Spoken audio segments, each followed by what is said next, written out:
Hi, I'm Reverend Dr. Marlene Morris, and welcome to Spirit Central. I like to think of this as your weekly spiritual spa, your Sunday spiritual indulgence. We're here to help you feel better if you're feeling bad, and to help you feel even better if you're already feeling fine. Welcome to a place where you are just fine, whatever is going on in your life. And we can serve as a spiritual urgent care if that happens to be what you need in any given moment. Just let us know. Ernest Holmes, the author of The Science of Mind and the founder of religious science, used to open his radio and television shows with the words, "There's a power for good in the universe, and you can use it." True. So true.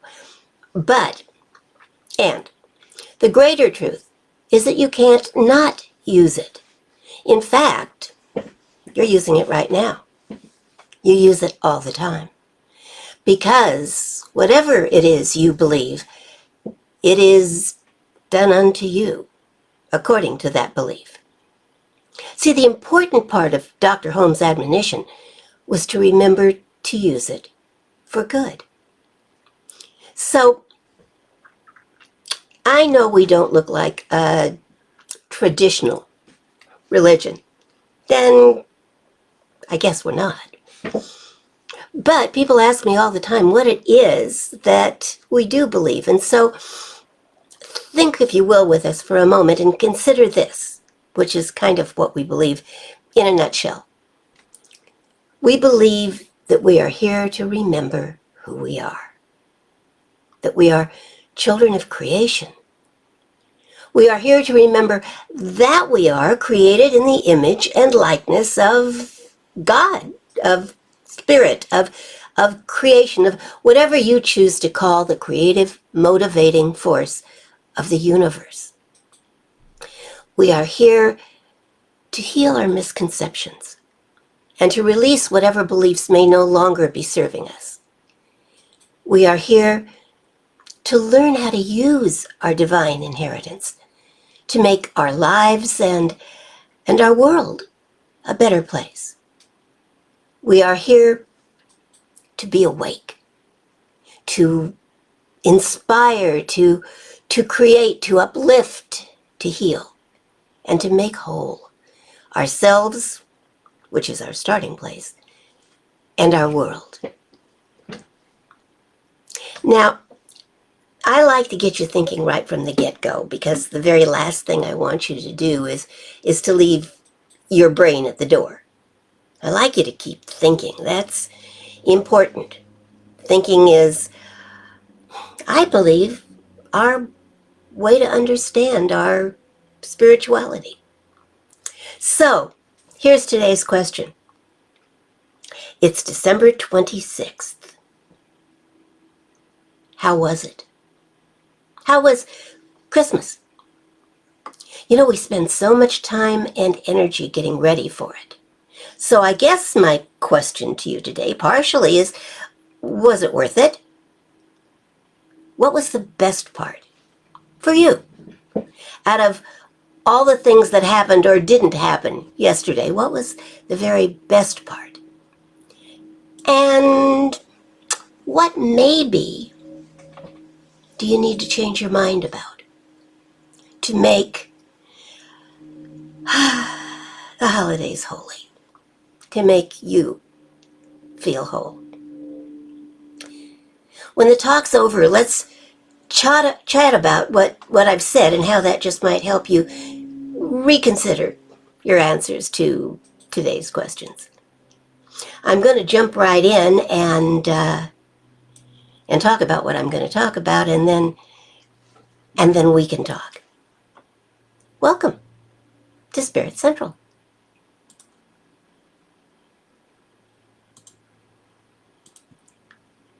Okay, so how was it? Christmas. How was it? Was it everything that you thought it would be? And was that good or bad news? How about Dickens' three visitors, the ghosts of Christmas past and present and future, did they stop by your house? Or did they come to you in your dreams? In the story, the ghost of Christmas past is the first visitor. And when he introduces himself, Scrooge inquires, "The long past?" "No," replies the ghost, "your past." Well, this Christmas, is now past. It's in the record books, for good or bad. And it is soon to take the year with it, which might be a good thing. Scrooge went with the ghost and visited a better time. Given pandemics and stress inducers and politics, most of us, thinking back, could find that a better time. If you were looking for a better time, where would you go? Would you go anywhere? And in unwrapping the past, what would you keep? There are, of course, precious gifts in the past, suitable gifts, valuable gifts. But for most of us, there is also a fair amount of refuse from the past. Old tapes, old scars, old memories, old beliefs that we don't want or need any longer, that are no longer serving our lives. Well, the statute of limitations is likely long past, and you can't get your time or your money back, but you aren't stuck with those old beliefs, unless you insist on keeping them, of course, which is always your option. But you can exchange them for better ones. On Epiphany, the 12th day of Christmas, the Magi arrived at the stable and were very generous. Their gifts had great value. They presented the babe with gold and frankincense and myrrh, precious, precious gifts in their time. But here's what I want you to know. Spirit is even more generous than that. To all of us. Listen to these voices from the Christmases long past. Aristotle said, "Beauty is the gift of God." Sophocles said, "Reason is God's crowning gift." Milton wrote about God's last best gift, ever new delight.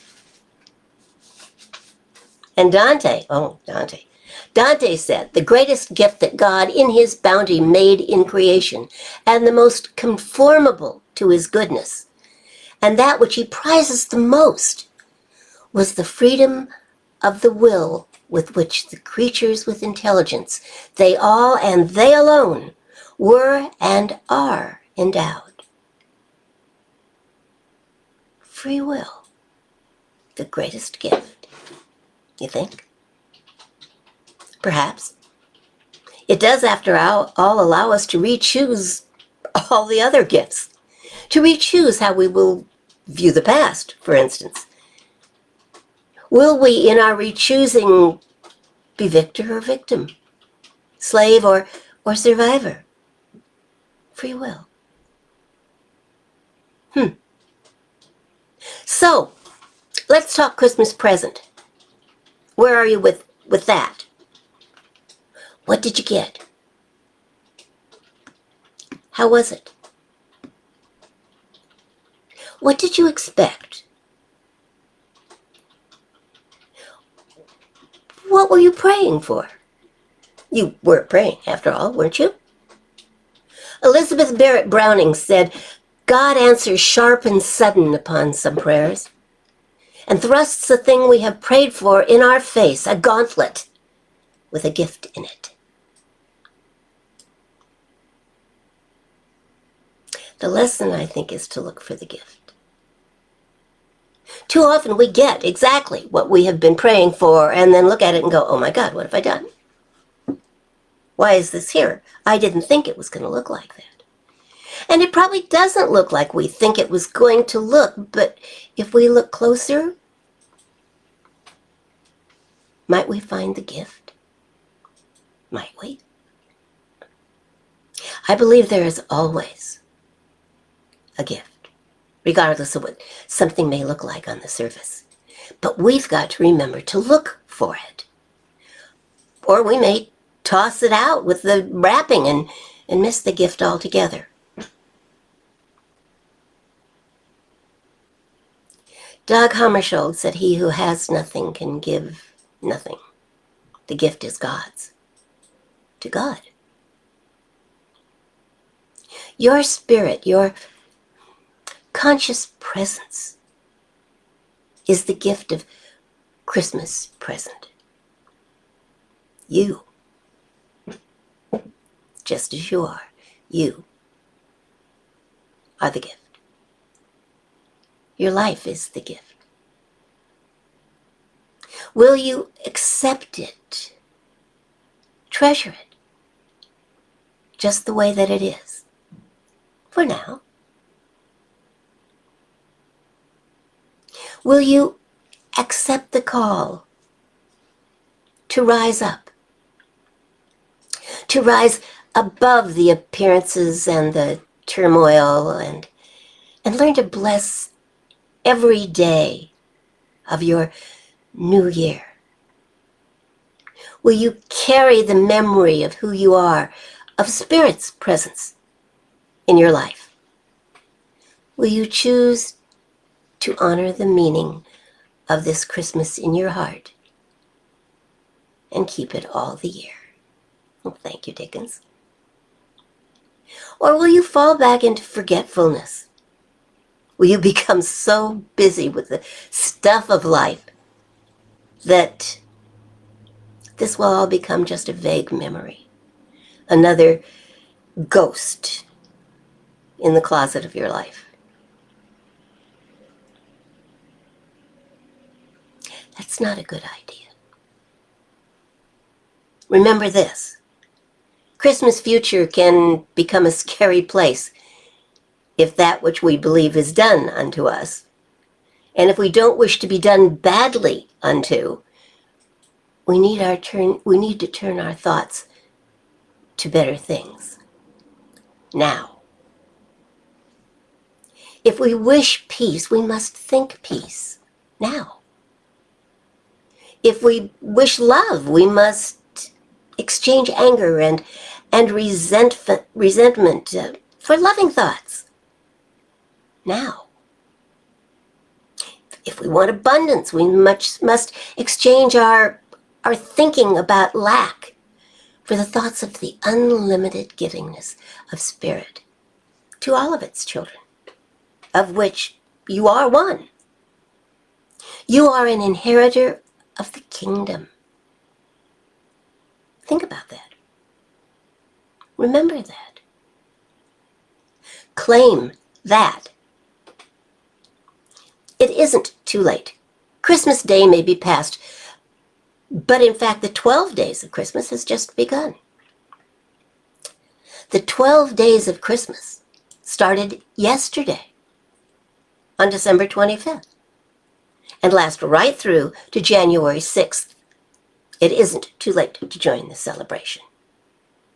January 6th is Epiphany, also known as Three Kings Day, but I like Epiphany because it suggests that something's going on in our minds, our hearts, and our lives. The period has been celebrated since before the Middle Ages, so I'm sure that in that amount of time, more than one person got off to a late start. So, although this is technically the second day of Christmas, I think it's just fine to start today. Epiphany is, according to legend, the day when the three kings, following the star, arrived at the stable in Bethlehem and brought gifts to the newborn child. That song, you know, the one that drives us all crazy, the 12 Days of Christmas, may give some inspiration to shop for gifts during this time of year. But according to CNN, see, I like to stay on top of things, The Bureau of Labor Statistics examined its consumer price index on how much it would actually cost today in 2021 to purchase everything in the song. And given inflation, the numbers are numbing. A partridge in a pear tree, 2 turtle doves, 3 French hens, 4 calling birds, 5 golden rings, 6 geese a-laying, 7 swans a-swimming, 8 maids a-milking, 9 ladies dancing, 10 lords leaping, 11 pipers piping, and 12 drummers drumming would cost a whopping $41,205.58 this year, which is up nearly 6% over 2019. In case you were wondering, the biggest spikes in costs came from the 6 geese a-laying, which increased 57%. 2 turtle doves rose by 50%, and 3 French hens bumped up by 40%.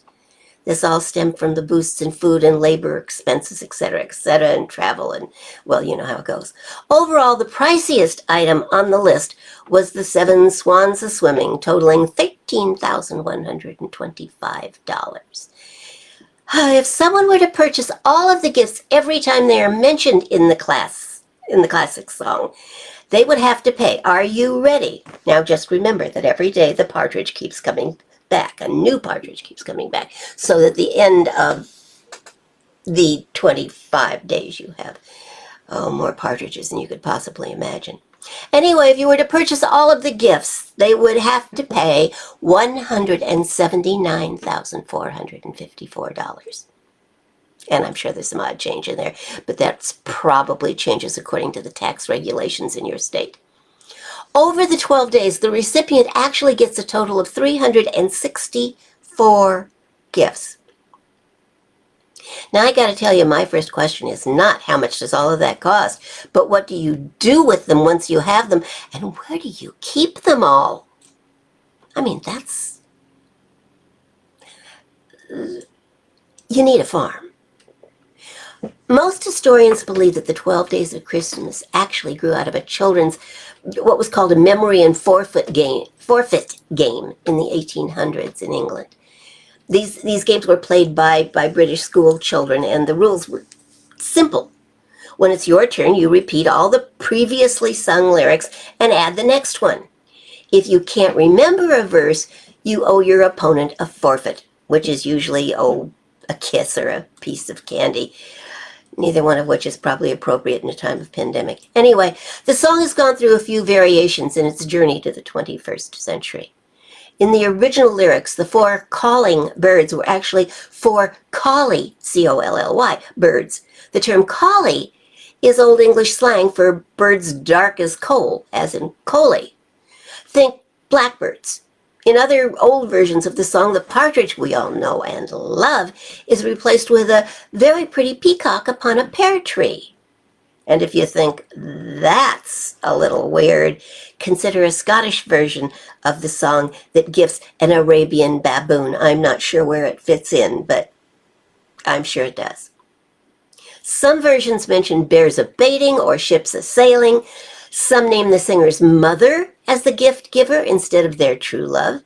And some people actually believe that the 5 gold rings, which I like thinking of as jewelry, actually refer to the markings of a ring-necked pheasant, which would in fact align with the birdiness of the earlier verses. In any case, the song most of us are familiar with today comes from an English composer named Frederick Austin, who in 1909 set the melody and lyrics, including changing collie to calling, and added his own flourish, the drawn-out cadence of the 5 golden rings.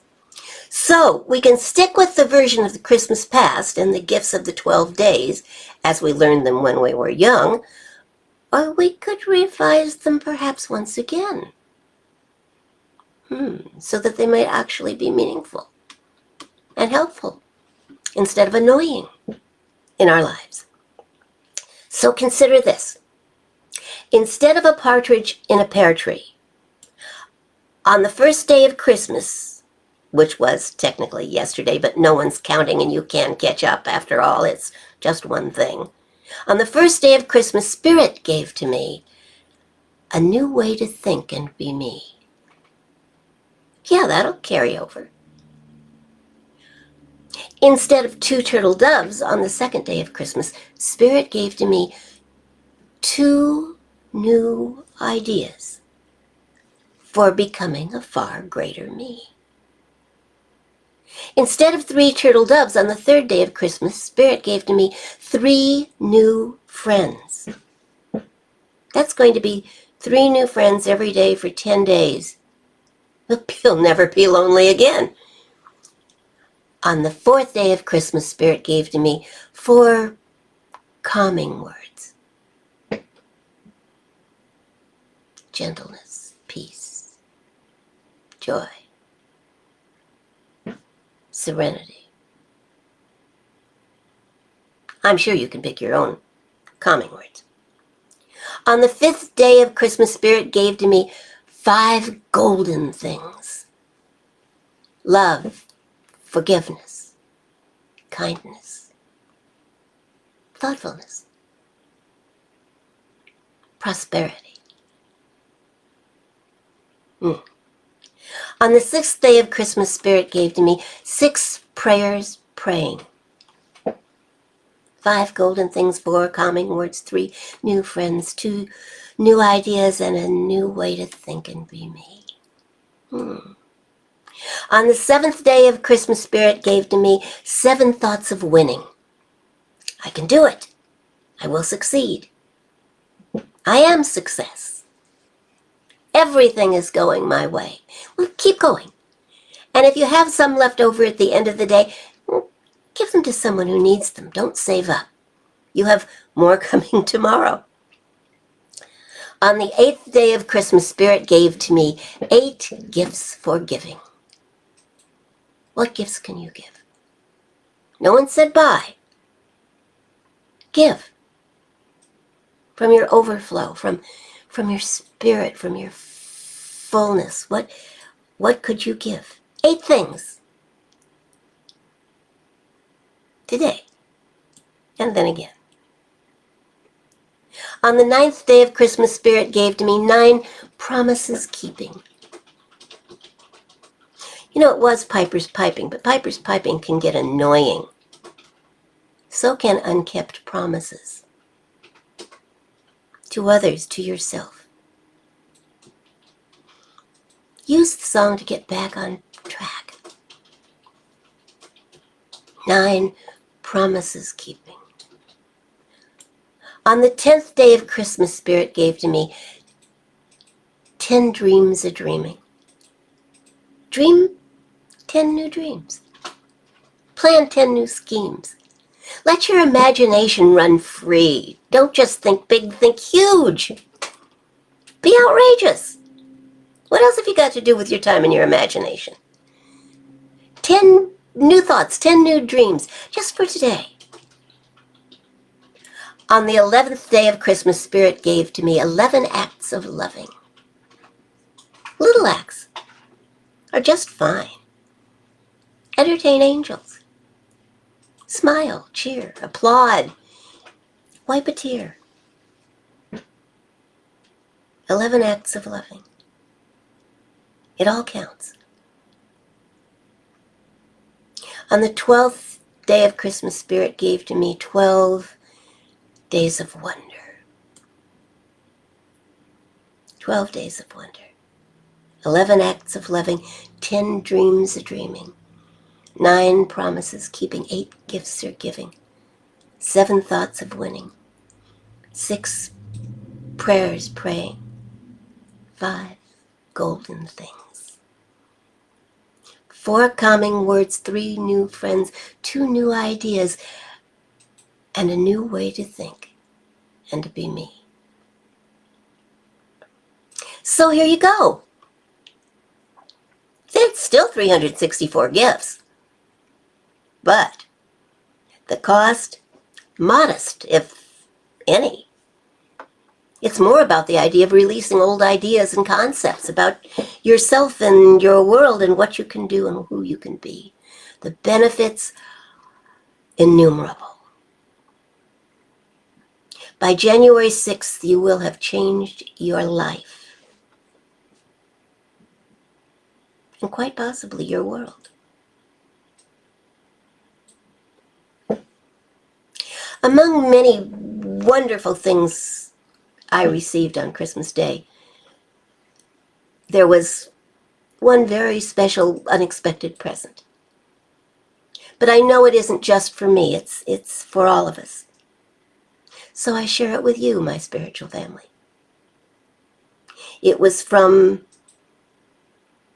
Mike Dooley, a genius, I think, the mind behind Tut, and the thinker of some, well, pretty wonderful thoughts. It read, "If it's not yet obvious to you, the real reason for this and all seasons is you. A more perfect child of the universe has never lived. Until now, only celebrations cloaked in myth and mystery could hint at your divine heritage and sacred destiny. You are life's prayer of becoming and its answer. The first light at the dawn of eternity, drawn from the ether so that I might know my own depth, discover new heights, and revel in seas of blessed emotion. A pioneer into illusion, an adventurer into the unknown, and a lifter of veils. Courageous, heroic, and exalted by legions in the unseen. To give beyond reason, to care beyond hope, to love beyond limits, to reach, stretch, and dream in spite of your fears. These are the hallmarks of divinity, traits of the immortal, your badges of honor. May you wear them with a pride as great as what we feel for you. Your light has illuminated darkened paths. Your gaze has lifted broken spirits. And already, your life has changed the course of history. This is the time of year we celebrate you, bowing before greatness with so much love and gratitude. Sign, the universe.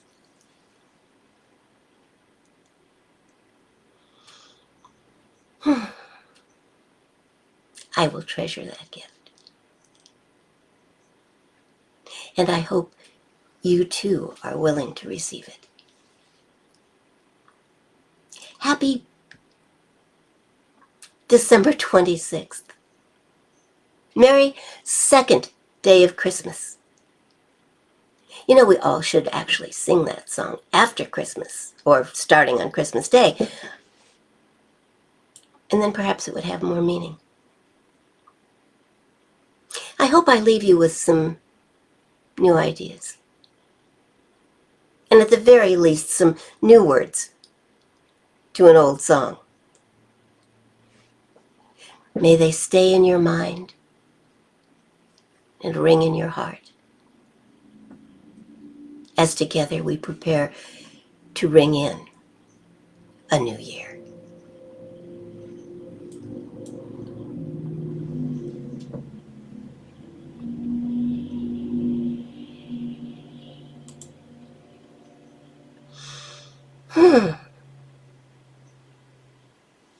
So there we go. Let's chat, shall we?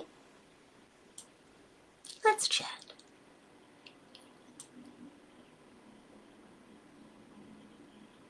Hello all. my goodness, we have a group here today. Oh, Lainey's back with us. Hooray, hooray, we have missed you.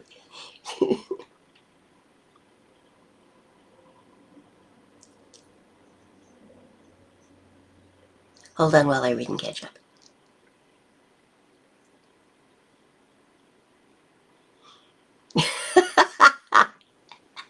Indeed, and there are a lot of birds in that song.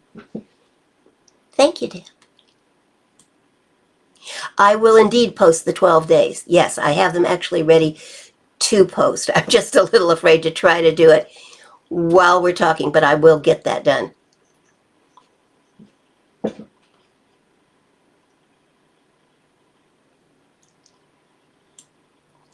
Yeah, the message from Tut is wonderful, isn't it? I loved it too. Good to know you're there, Lainey. I have missed you. How is everything going? Fill us all in. And for the rest of you, how was Christmas? And if it wasn't perfect yesterday, can you make it perfect today? Can you?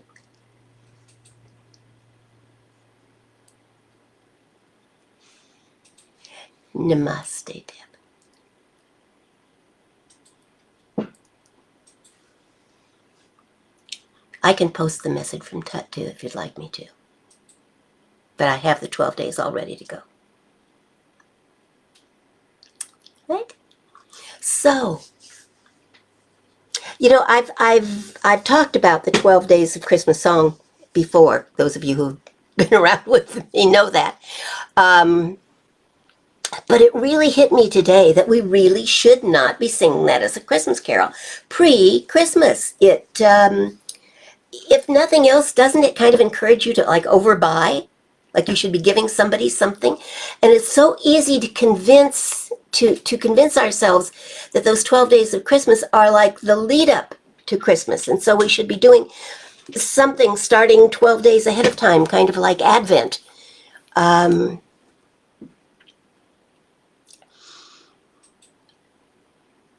But that's not what the song is about. It was, again, as I said, you know, originally just a children's game, most likely.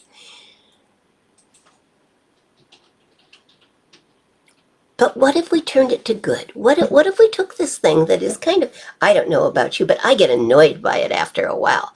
I like the 5 golden rings, and I can never remember much after that anyway. Because they get all, you know, is it 9 pipers piping or 12 pipers piping?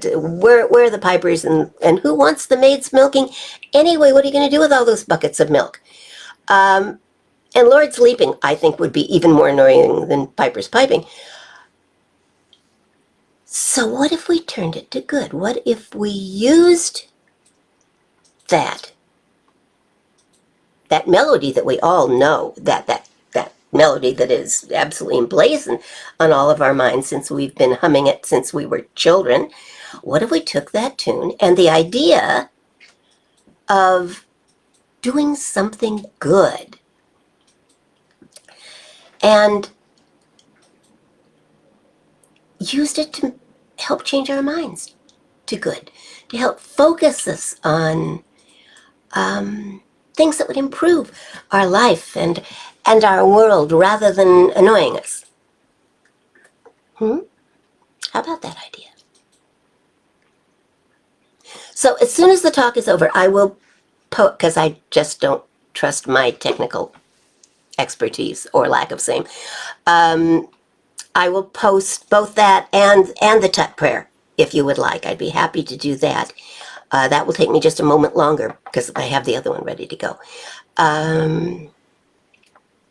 And I posted just the new gift. Spirit gave to me the new, whatever the new gift is. And you interpret that as best for you. What do those words mean to you? How can you use them? And it's 12 days worth. We can do this, can't we? Go over a day, you know, end up on January 7th.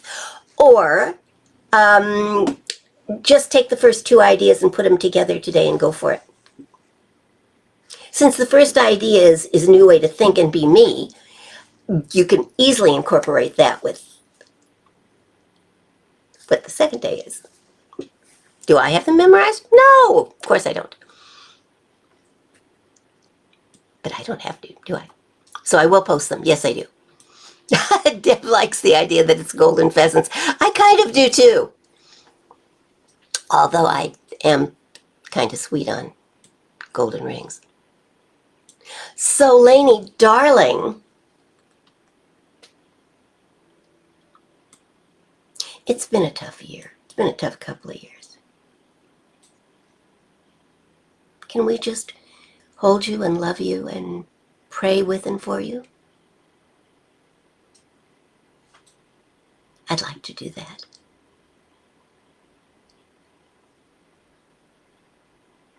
Well, what can we do, what can I do to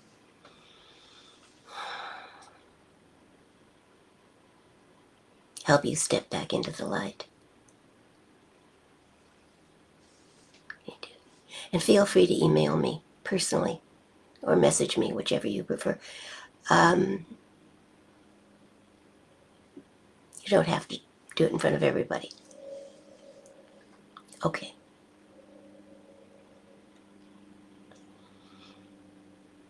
Okay. I miss you, my friend. I'm glad you're back. I'm glad you're back. Stay here. And stay here. You're good for us.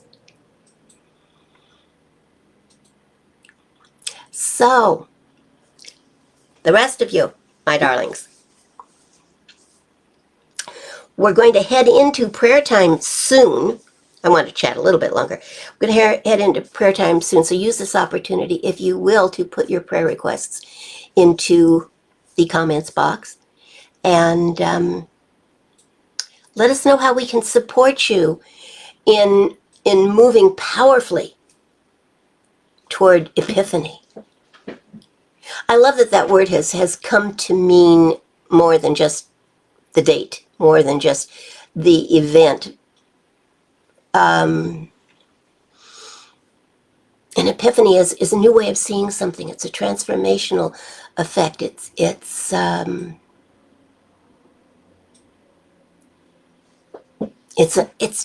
cosmic aha, if you will. And we can all use that. And I think especially given what the world has been through in the past now 2 years, we all need a new way of looking at things and a new way of being and a new way of seeing things. You know, people keep talking about they want things to go back to the way they were. No. The way they were was created what we've got. Huh? Yes? So, we need to define a new normal. And if we don't define it now, who will? If not us, who? And if not now, when? Because if we just keep living in fear of what is going on in the world right now, then we will just keep having things to be living in fear of. And I don't think any of us want that. Do we? That would be kind of crazy.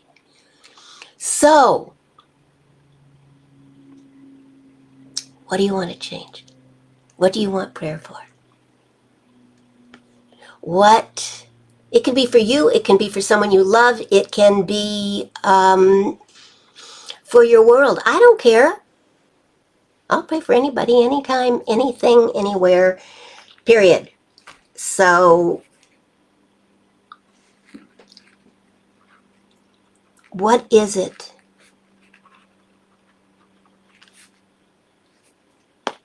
What is it? Don't be afraid to ask. And if you don't want to post it for everyone to see, and that's fine, I understand that. I'm a pretty private person myself, so I get it. Then just when I pray, hold that thought and know that I always include those who have not spoken up or posted. So know that you will be included and that we will pray for it, but hold that thought during that time.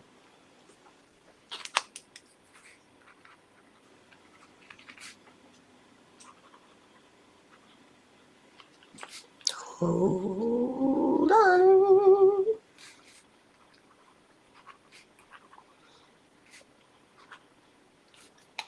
Got it, Heidi. Thank you.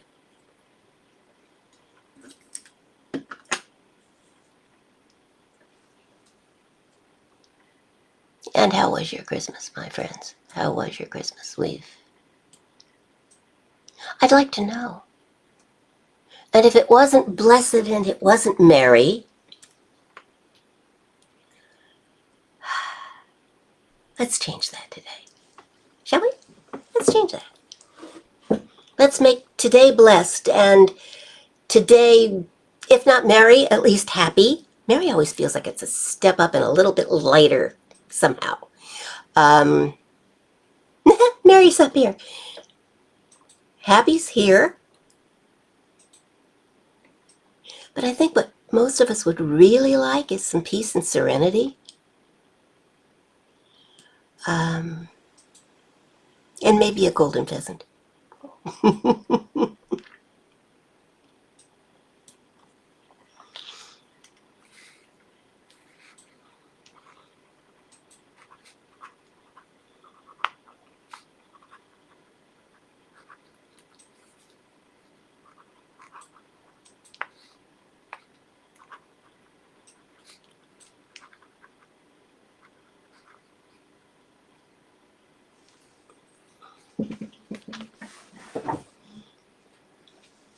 Thanks for putting in a request for Ayla, Laney.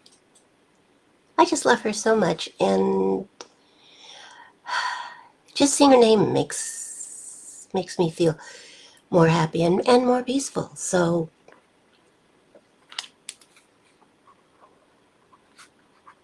okay.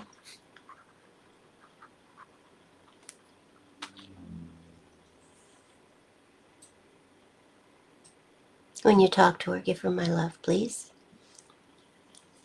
And keep some for yourself. All right. I think I am going to start praying because I just feel like that's the right thing to do.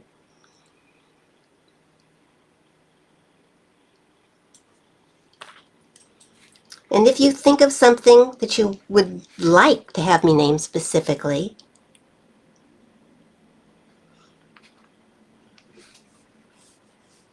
just put it in. Or hold it in your mind and heart and know that it will be included. Okay?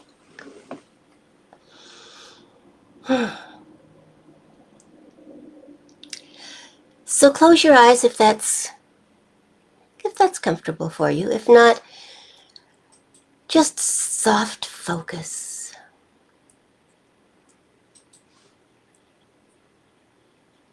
I lit my candle Wednesday night. And if I had a lighter, I would light it again, but I don't.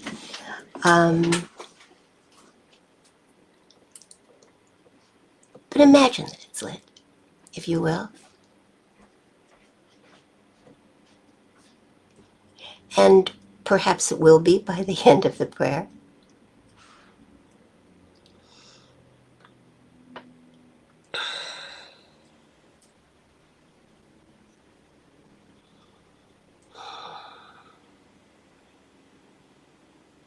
Feel the peace.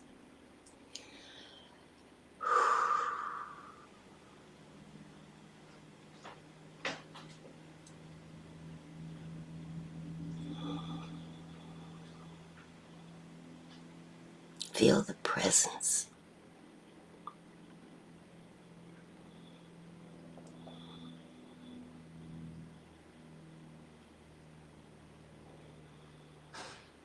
Feel the power and the presence and the peace that surrounds you. That fills you with its essence, and you are, in a moment, stronger and more powerful.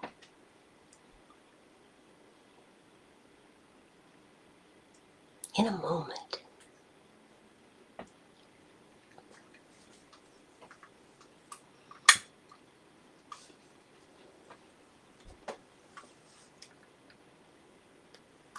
Peace,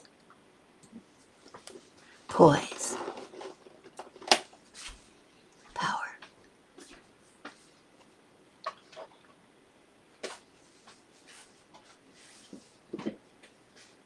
And imagine that a light now has been illuminated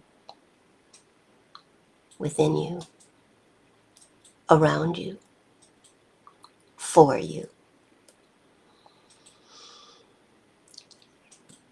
And that light illuminates your mind and your heart and your life and spreads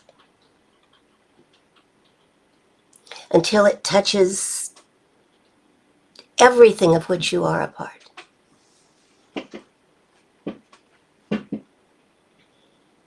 And you feel its strength and its power, its warmth.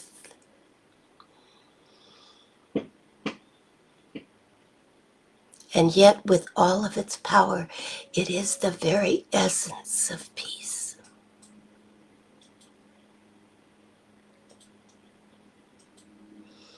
And as I feel that power within me, and I know that power is within you, so too I know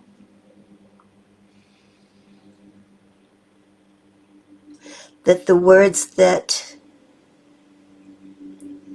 I speak have the power to heal, to transform, and to call into reality that which was not clear or seemed not to be present, but is. And so I know for Joan, peace of mind, healing, inner vision greater than any exterior vision she has ever had, and a knowing that she is, in fact, at home.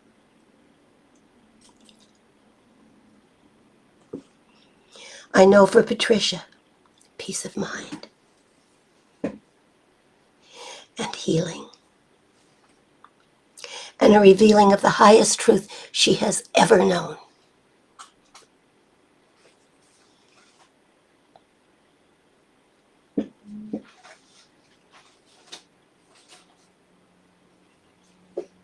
I know for CAC, amazing success in the new year. Great rewards for all of her efforts that go beyond anything even she has imagined.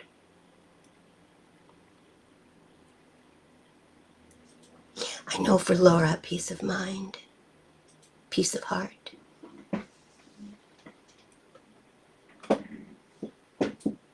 I know for her cousin, wholeness, wellness, strength, vitality. And I know for the family of her cousin in Texas, peace of mind, love that overcomes grief, sweet memories.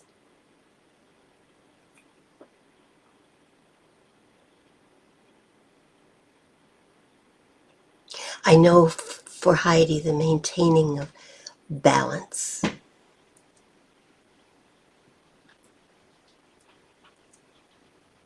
I know that all doors are open and that only good comes through.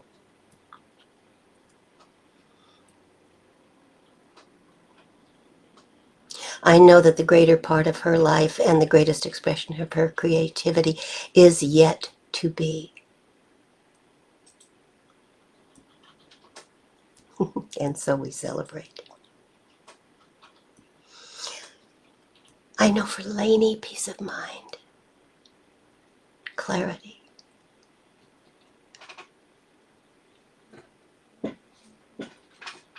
Wholeness.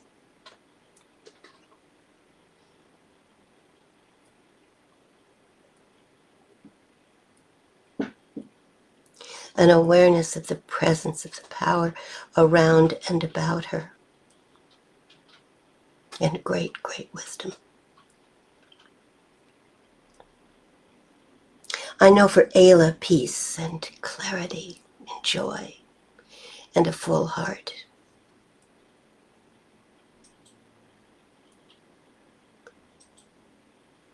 And an acceptance that the greater part of her life is yet to be. And I know for Dawn health, strength.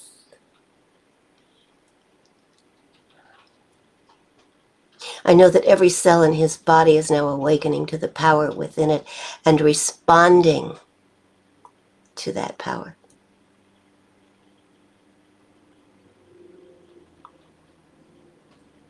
And I know for Brenda, the awareness that she is not now, is not ever alone. That there is a power in this universe for good and that it surrounds her and loves her and lifts her and makes all things possible for her. And that there is joy in that. Just unmitigated joy. And that a smile now comes through her and shines through her and illuminates her face.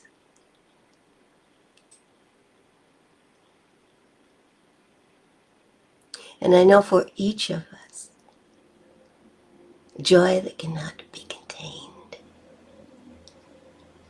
For at least in the moment we are aware of the presence of God, of spirit, of creation within us, and we know that however we may feel at any other time, we will not forget this. But we will remember and be glad.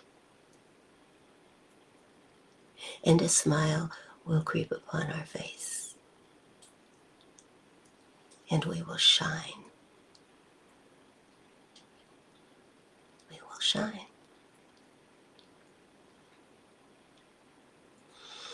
And I know for all of those who are within the sound of my voice, the realization of the dreams that are held in their hearts, the thoughts that are held in their minds, the love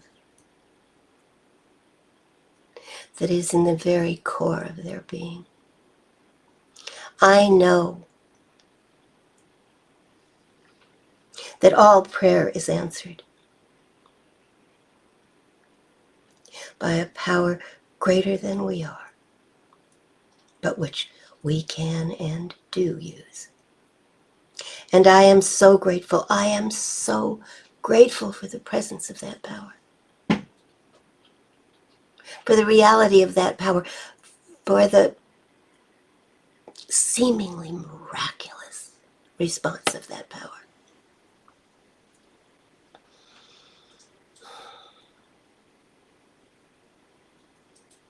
And I and those who can hear me let go now. And simply let spirit be spirit.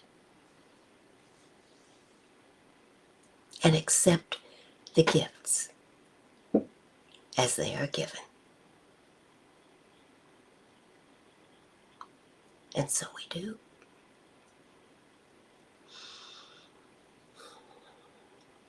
And so it is.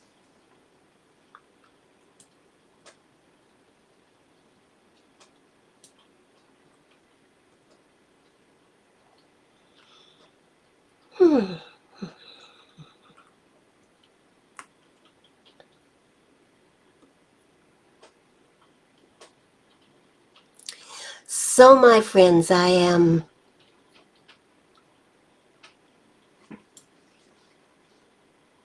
I am knowing that your holidays are brighter, that the next 12 days are about to change your life for good, that we have a closing song. Thank you, music department, which is also the candle lighting department and the technical department. And you're welcome, Brenda. Joy, darling, joy.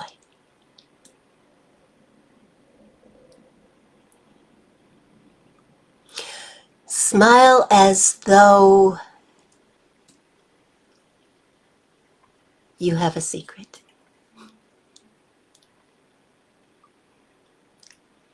Let the world wonder what it is.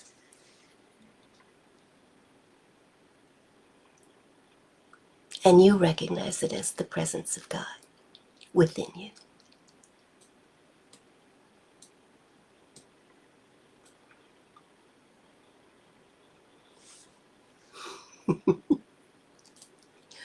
Thank you, Lainey. All right then, my friends. Go about the rest of your weekend. Make it a holy, wonderful day. By the time we meet again, the year will be swiftly passing. Check in with me on Wednesday, the 29th. New Year's Eve.